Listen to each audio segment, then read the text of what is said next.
What was it like coming in to the films? Had you seen them before you even No, got I hadn't seen them, and I'm amazed that I got the job, frankly. I did it, and it was a terrible audition because I'd never read any of the books. I thought it was completely a kid's show. And I thought Voldemort was a country, and he was meant to... I didn't understand the contents of anything I was saying. And I left, and I rang my agent, and I was like, that was the worst audition I've ever done. And she's like, you always say that. I was like, no. Promise you this was bad. Slam dunk, are you ready to make me?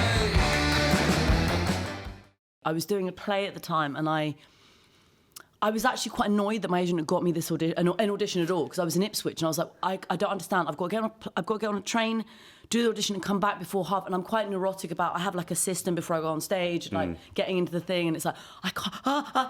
And I did it, and I walked in. I was rushing. I'd cycled from the station. And I walked in, I smashed into a chair, and it fell over, and I was like a mess, and like sweating, it was hot. And I was like, hi, I don't know anything about this woman.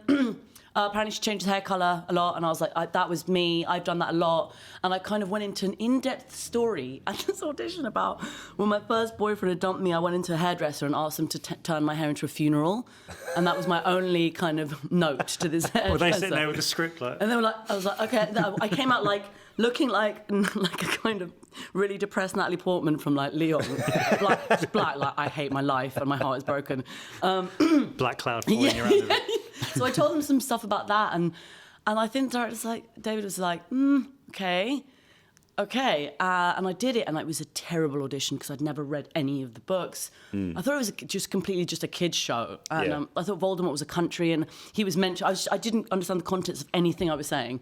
And I left, and I rang my agent, and I was like, that was the worst audition I've ever done. And she's like, you always say that. I was like, no. Promise you this was bad. And yeah, she rang me like 2 hours later and was like, it was terrible, but for some reason he wants to see you again. And I was like, okay. And then I read all the books. I had like a week. Yeah. And I read all, and I was like, this is amazing. And I suddenly got it. And he had so much faith that I could potentially be this person that he rang me and he was like, I'm going to give you a 3-hour audition slot. See if we can get this right. And I was like, okay. That had never happened to me before or since. Yeah, as good signs go. That was like, okay. And I walked in, I think because I suddenly got the context, I read it once and he was like, that's it, film it. And we filmed it, and that was it. I only did it like maybe twice. Brilliant. So context is really everything. Yeah. Where did we meet? I know where, but when? 2000? I guess it would be the start of... I'll tell you when it was. I remember when it was.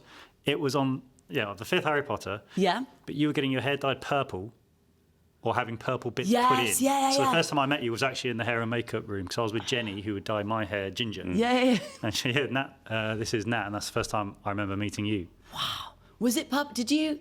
Because I remember I went in for a lot of makeup tests. Was it before we started filming? Because they were not sure about what Tonks was meant to look like. So I went through a whole, like every colour of the rainbow, different wigs, different everything. They were unsure, and initially they wanted me pink with like kind of a short punky hair, but Umbridge was pink, so I had to get given a different colour.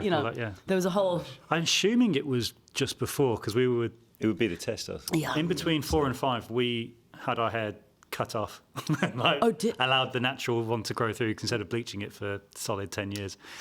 So that would have been... It was the first time I'd gone back to being ginger. Right. So, it would have been pre-shooting. Yeah, pre-shoot. So, but that was a... Even just speaking about that now, I can smell hair dye. Yeah. Funny enough, I'm getting my hair dyed.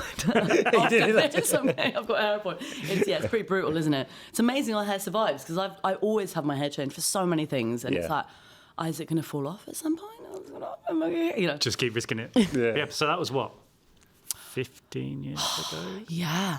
It'd be along that line, 14 years ago, I was 22, I'm 36 now. Maths. 14. Yeah. 14, 15. So, what? Gosh, yeah. Crazy. Time happens. Yeah, exactly. Time happens, yeah. Are you ready to